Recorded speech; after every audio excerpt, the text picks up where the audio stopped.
2017년부터 지난해까지 7년 동안 학생 자살 보고서를 전수 분석한 연구 보고서입니다.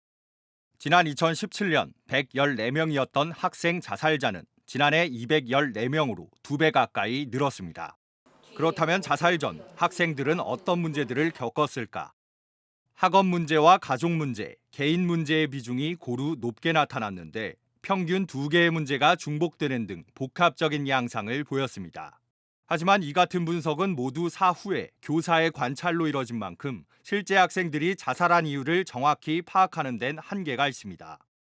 보고서를 통해 드러난 또 하나의 특징은 학생의 자살을 예측하기 어렵다는 점입니다.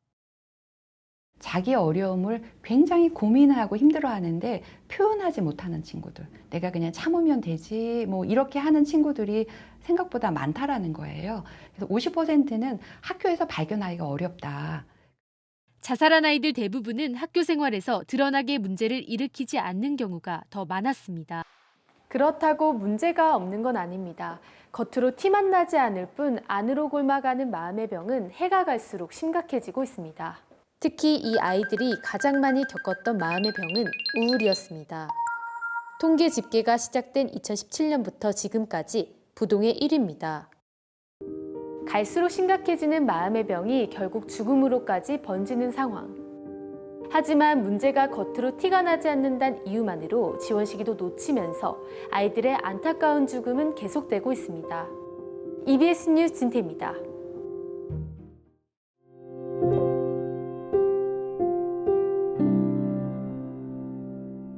네, 안녕하세요. 저는 EBS의 진태희 기자라고 합니다. 우선 이런 정신건강 문제에 대해서는 저희 기획팀장이신 이상민 선배가 계속 취재해 오신 문제였는데요. 사실은 10대, 20대, 30대 자살이 가장 큰 그 원인이다, 사망의 원인이다 이렇게 얘기를 많이 하잖아요. 그래서 그런 부분에 있어서 왜 아이들이 그리고 어른들이 계속해서 죽고 있나라는 그런 고민을 많이 현장에서도 듣고 저도 스스로도 많이 했었는데요. 저희 팀원들이 이제 집중하고자 했던 거는 단순히 위기에 집중하는 게 아니라 그 위기를 벗어나서 우리가 뭔가 패러다임을 바꿀 때가 아닌가라는 문제의식을 좀 갖고 있었어요.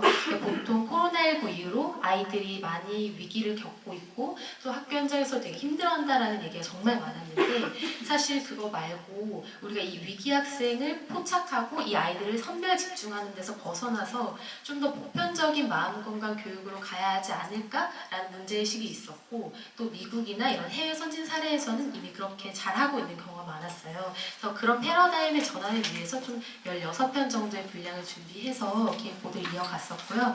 그리고 가장 좀 어려웠던 것 중에 하나는 학생 자살 사망 사안 보고서라는 걸 입수하는 그 과정이었는데요. 이건 학교에서 자살이 발생하면은 선생님이 교육청, 교육부 이렇게 쓰는 보고서입니다.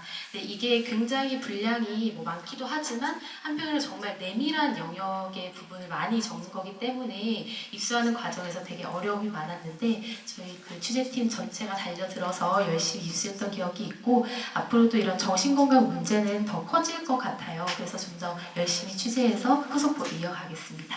감사합니다.